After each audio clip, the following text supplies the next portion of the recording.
Money FM 89.3. Thanks for joining us for this conversation. And we are talking about putting the spotlight on some of the most promising startups and SMEs. And no annual award better honors the bold ambition of Singapore's young businesses under 10 years old than the Emerging Enterprise Award, jointly organised by Singapore Press Holdings Financial Daily, The Business Times, as well as OCBC Bank. Now, this year, 2022, marks 15 years of the award's celebration of business innovation, resilience, and excellence in SMEs, the bedrock of the Singapore economy. Since 2008, the award has been empowering startups and young enterprises with both recognition and resources to take flight and achieve stellar growth. Today, we chat with one of the 15 finalists in contention for this year's award to find out what makes them tick. We have with us Justin Chou, CEO of Glife Technologies. Hey, thanks for joining us, Justin. Yeah, I appreciate it. Thanks for having me. All right, when you go to the restaurant table, most people probably might not think about how the food gets to that place. There's a long supply chain behind the scenes, and your company is aiming to help make things better, for example, by digitizing the supply chain. Tell us exactly how things work for Glife. Glife is actually a digital-enabled, tech-enabled, fresh produce supply chain distribution play. Maybe just to share how we got started.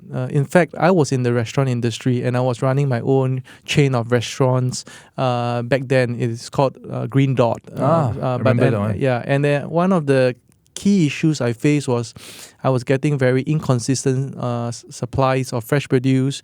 Prices was constantly fluctuating up and down, and I was also very curious where my fresh produce was coming from. And that was actually why we started and how we started, because I started going back to meet the farmers who were actually producing the fresh produce for us. And what we noticed that farmers at the end of the day has always been getting at the end of the stick, where they have to go through many middlemen, and in the process where it is very laborious and sometimes not even having proper food safety and cold chain, there's a lot of food wastages. And that was why I decided in 2018 to co-found Glife together with my two co-founders, Caleb and Wayne, to try to solve agriculture supply chain issues with technology. Yeah, you mentioned a few pain points, right? The vegetables you get, for example, inconsistent, prices also fluctuates. So how do you change things?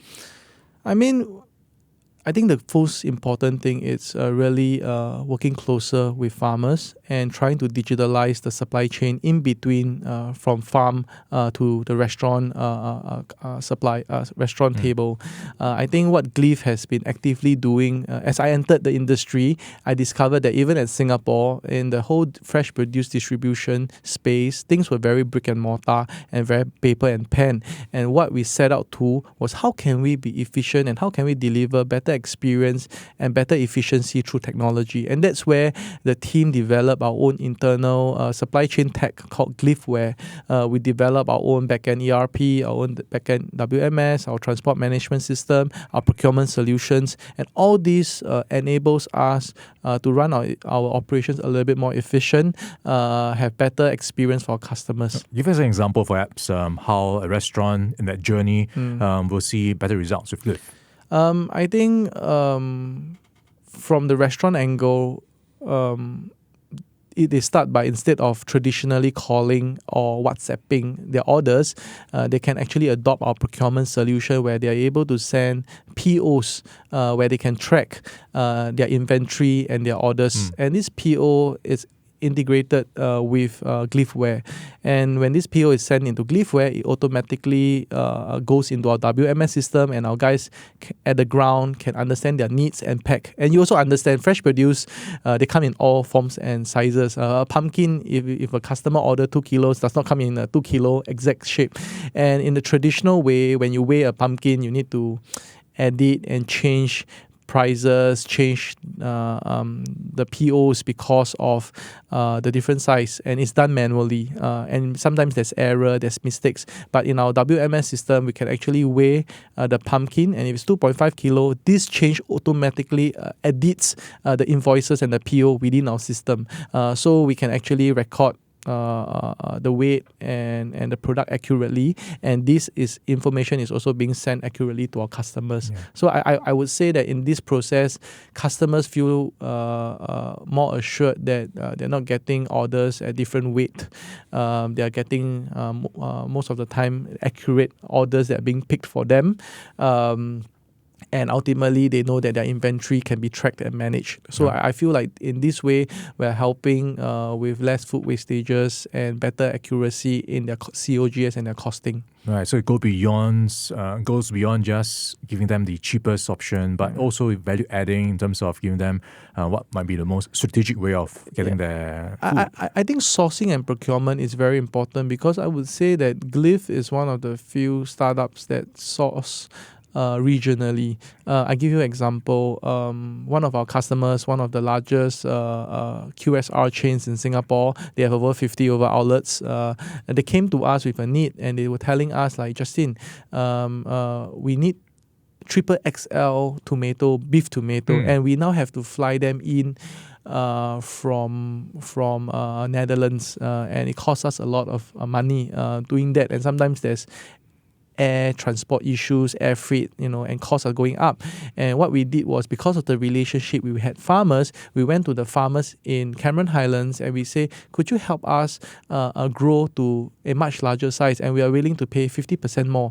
And the farmers tried, because we were able to give them consistent demand through contract farming, and we experimented with the needs of the customer.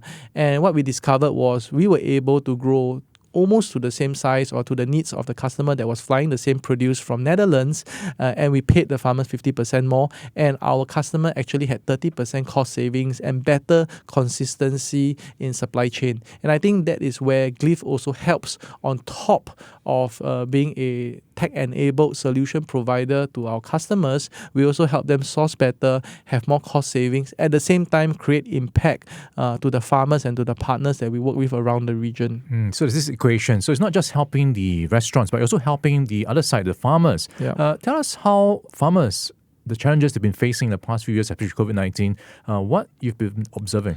I mean, if you ask me honestly, COVID-19 impacted the whole food and beverage industry drastically. One example I would like to say is we had our operations in Bali. Bali was almost devastated because of COVID-19. There was no tourists. Right. And farmers who were serving the hotel industry, the restaurant industry, practically see their business go to zero or even drop by almost 90% at that period. What we had to do back then was we then went with the farmers and helped them and explored with them different produce to farm. Because, I mean, if you know, Bali is very populated with overseas tourists, and the consumption pattern and the produce needed in Bali is very different from Jakarta. And that's why we worked with farmers in that region to farm produce that might be needed by other regions in the market. What did they change? So, for example, instead of growing salads, you grow watermelon. And what we did was we then bring this watermelon from Bali to Jakarta. And a very different model that we adopted was, just now I mentioned about contract farming. Actually, contract farming is not new, but the willingness to go to the farmer and explore a fair trade model with the farmers, I think, is something that is less seen in this industry, because usually the middleman tries to squeeze every single buck from the farmers. And I would say in this industry, sometimes the farmers don't even know the price that they will be selling to the middleman only the day or the day after, when the middleman has sold their produce.